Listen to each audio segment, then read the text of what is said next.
زمانہ قدیم میں تیز ترین سواری گھوڑے کو مانا جاتا تھا۔ تاریخ کے ایک لمبے عرصے یہ سواری دنیا کی تیز ترین سواری مانی گئی۔ جدید دور میں موٹر گاڑیوں نے تیز رفتاری میں اول مقام حاصل کیا اور سائنسی ترقی کا نتیجہ یہ ہوا کہ بلٹ ٹرین، ہوائی جہاز اور راکٹ جیسی چیزوں نے ہر سواری کو پیچھے چھوڑ کر فاصلوں کو منٹوں کا کھیل بنا دیا۔ لیکن اگر یہ کہا جائے کہ ان تمام سواریوں میں ایک سواری ایسی بھی ہے جو اس کائنات کے تخلیق کے وقت ہی موجود تھی اور رفتار میں وہ انتہا درجہ رکھتی ہے، تو آپ سوچ میں پڑ جائیں گے۔ دراصل یہ چیز کوئی جانور یا برقی گاڑی نہیں بلکہ روشنی سے بنا وہ مخلوق ہے جسے براق کہا جاتا ہے۔ اس ویڈیو میں ہم اس مخلوق کے متعلق تفصیل سے جانیں گے۔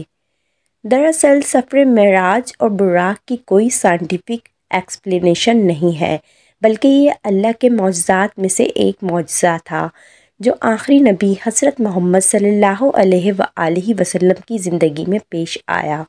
ہجرت سے 5 سال قبل نبی صلی اللہ علیہ وآلہ وسلم کے ساتھ واقعہ معراج پیش آیا۔ یہ ماہ رجب کی 27ویں رات تھی اور رات کا کوئی پہر تھا جب اہل مکہ اپنے گھروں میں سو رہے تھے اور نبوت کا وہ آفتاب دعوت تبلیغ اور اسلام کی اشاعت کی فکر میں مشغول تھا۔ نبی صلی اللہ علیہ وآلہ وسلم اس رات اپنی امّزاد بہن ام ہانی کے گھر پر بیداری اور خواب کی درمیانی حالت میں تھے کہ گھر کی چھت شق ہوئی اور اچانک وہ مبارک فرشتہ جو پیغمبر کا قاصد رہا ہے یعنی جبرائیل امی 50,000 فرشتوں کے ساتھ آپ کی خدمت میں حاضر ہوا اور یہ خوشخبری سنائی کہ اللہ رب العزت آپ کو ملاقات کے شرف سے نوازنا چاہتا ہے، لہٰذا فرش عرش اس مبارک سفر کی تیاری میں جڑ گئے اور عرش الہی تک پہنچنے کے لیے ایک بے مثال سواری نازل کی گئی جسے براق کہا جاتا ہے۔ چونکہ یہ سواری نہایت ہی تیز رفتار اور بجلی کی طرح خصوصیت رکھتی تھی اور عربی میں اس کے معنی برق ہوتے ہیں، اس لیے اس سواری کو براق کا نام دیا گیا۔ لہٰذا حضرت انس ابن مالک بیان کرتے ہیں کہ رسول اللہ صلی اللہ علیہ وآلہ وسلم نے فرمایا، میرے پاس براق لایا گیا، وہ ایک لمبے قد اور سفید رنگ کا چوپایا تھا، گدھے سے بڑا اور خچر سے کم تھا۔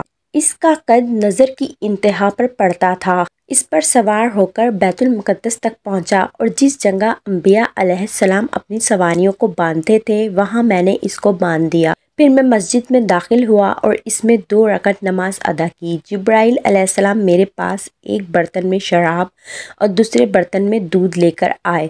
میں نے دودھ لے لیا۔ جبرائیل علیہ السلام نے کہا، آپ نے فطرت کو اختیار کیا۔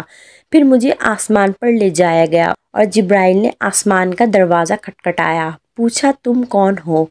کہا، جبرائیل ہوں۔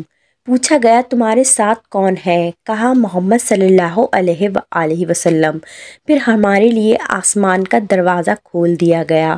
ترمذی شریف کی ایک روایت کے مطابق جب جبرائیل علیہ السلام براق کو لے کر آئے تو وہ رقص کرنے لگا تھا۔ اس روایت میں حضرت انس ابن مالک بیان کرتے ہیں کہ نبی صلی اللہ علیہ وآلہ وسلم کی خدمت میں شب معراج براق لایا گیا تھا جس پر زین کسی ہوئی تھی اور لگام ڈالی ہوئی تھی۔ حضور صلی اللہ علیہ وآلہ وسلم کی سواری بننے کی خوشی میں وہ براق رقص کرنے لگا جس وجہ سے آپ کا اس پر سوار ہونا مشکل ہو گیا۔ تو جبرائیل نے اس سے کہا، کیا تو حضور صلی اللہ علیہ وآلہ وسلم کے ساتھ اس طرح کرتا ہے؟ حالانکہ آج تک تجھ پر کوئی ایسا شخص سوار نہیں ہوا جو اللہ تعالیٰ کی بارگاہ میں آپ صلی اللہ علیہ وآلہ وسلم جیسا معزز و محترم ہو۔ یہ سن کر وہ براق شرم سے پسینہ پسینہ ہو گیا۔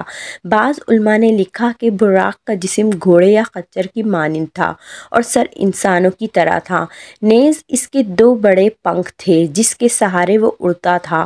ایک روایت کے مطابق قیامت کے دن بھی براق محمد صلی اللہ علیہ وآلہ وسلم کی سواری ہوگی۔